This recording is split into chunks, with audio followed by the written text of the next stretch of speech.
I think the use of text in Vincent Dance Theatre's work is quite wide. So sometimes it's a direct address, sometimes it can be a kind of delicate, poetic, metaphorical presence that maybe somebody speaks out loud, almost poetry. What I can be sure of is that I am here.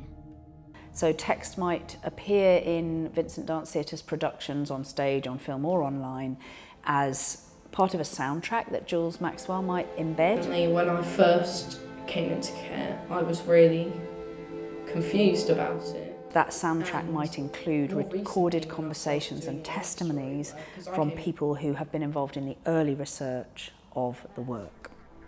And I remember putting my feet into the ground because it's concrete, and he was just pulling me, and I lost my shoes, but he was just dragging me like that.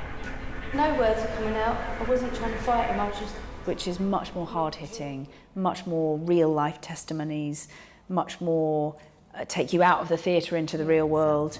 Quite shocking, some of the content of that. What I can assume is that getting from there to here was carried out legally. And that's often held in the mouths of young people or some of the, say, vulnerable people that we work with or non-professional performers because it's come from them. I am mad. I have gone mad.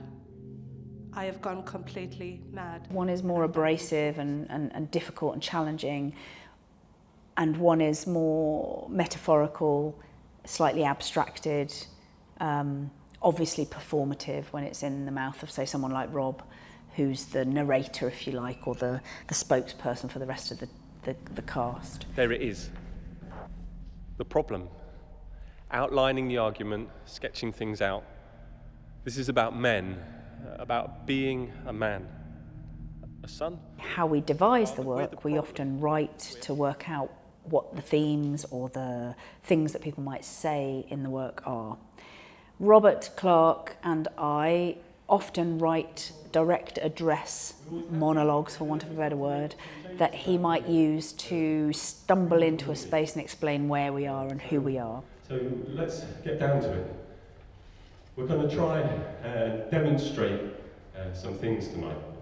Robert is often the spokesperson for the piece, where he might either apologise or introduce or stand up for something as the text-based anchor of the work. Direct address, it's often also about, again, really getting a particular meaning or idea across to the audience, quite literally, so we can literally spell it out. This is a piece about men. About being a man. So text arrives into the work from a number of different ways. I'm one of the people in the kind of ensemble who tends to deliver the text, and I've also often somebody who Charlotte comes to kind of write or rewrite text. Where's the winsome and the soft and the vulnerable? She might kind of commission somebody to write something externally, and then that comes in and then we work with that, and that will then normally be edited, played with, chopped up, changed around, may never even be heard. It may just be turned into a score for movement, but there'll be, sometimes that text comes from outside. Sometimes it comes from interviews, where she interviews people who have direct life experience of the theme, and the text will come in that way. Again, that can be used as a trigger for movement, a trigger for a scene, as a soundtrack. I stopped for so long, enough for you, Mummy. But then I got complacent and then I got back on it.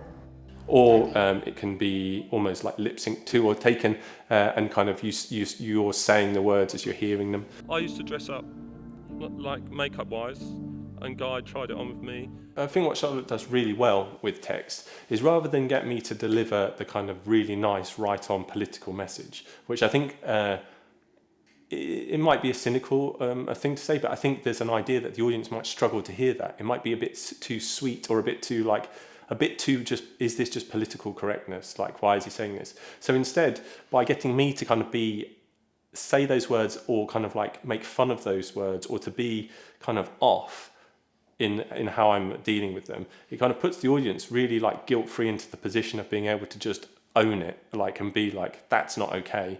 Whereas if I went out and say, that's not okay, the audience response can be rejection of that, which Charlotte doesn't want. She wants people to have, you know, the right on kind of like stance. She just doesn't want them to feel silly for being there. There's no escaping it. Those are the facts. We've been warned about these people, us, but the reason we know about them is because we are them.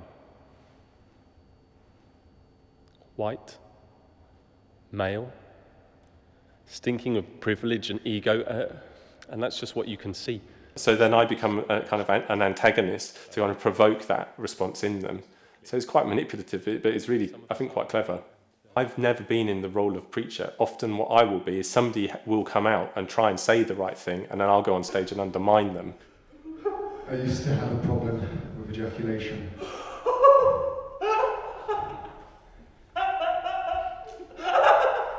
People will laugh at that relationship between me and the other person, but actually the side they're taking is his or hers. They're like, that's the right thing to say, and this guy's an idiot.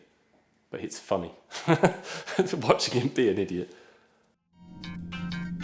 My friend, he was murdered by my side when we were 15. He was stabbed.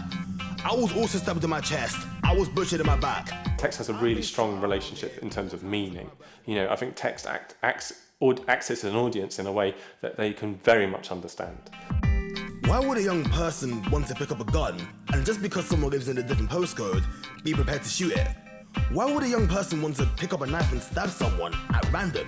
Stab someone they've never met before? What that can do is it can free up other aspects of the work. It can free up the movement to then become more of an abstract translation of that text. And if that text, for example, is a recorded interview, a testimony from somebody who has life experience in that, I don't personally feel that you earn the right to act that. I think you have to find another way of being with it. And it's more authentic in a way to be a physical translator alongside that than it is to try and like act it out or something. But we know that. We know that there are a lot of predators here. That's not news. That has been well known for a long time. Sometimes with words you can't ignore them in quite the same way as you might be able to kind of like sit back from watching movement. Like when somebody's looking at you and addressing you, which I am, we don't deliver text to a fourth wall. I'm always like, there's people here I'm talking to. And once that's happening, you kind of forced into a position with it. So again, it's just a really good way of getting kind of like, if you want somebody to know exactly what it is you're talking about it, then tell them what you're talking about. As the outlines were hard to make out, but there was one or maybe two people and some sounds in the distance or maybe in the next room. In my work, we never have text as dialogue because then we stray into the land of play, and plays move too far into the literal for me, into the conversational, and my work is about fronting it out towards the audience and presenting images and thoughts and feelings and emotions outwards, not inwards to each other. I prefer to do that conversation and dialogue through physicality.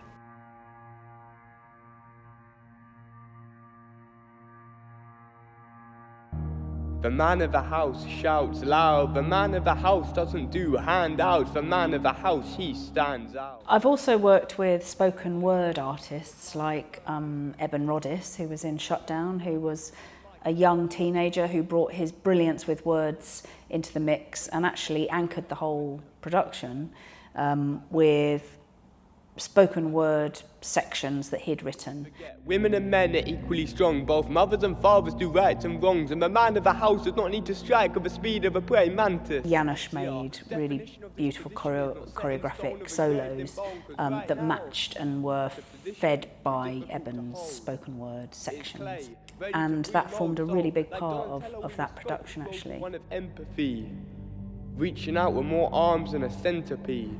In terms of the testimonies and the spoken word that I collect as part of the early research from the groups who are talking about the themes and the issues that I want to embed into the work, I suppose you could say that the work sometimes sits between the abstract and the literal and the danced and the documentary worlds. Pretty girl comes to our school, everyone's like, she's so like pretty, like I don't want her in our group, and like don't let her sit with us. So that the real life stuff pulls an audience out of the comfort, if you like, of the theatre and back into the real world. As a beautiful person, you kind of seem to be so grateful. If you don't think that you're beautiful and someone else does, you're so grateful for that. And I think what I've always done in my work, whether it's a juxtaposition between theatre and dance, or the light and the dark, or the funny and the sad, or tragic, or the comedy and the tragedy, that's what I'm also trying to look at, those binaries of documentation from the real world and how you can make people feel and think things through movement. Age, unrecorded. Parental information, maternal, still alive.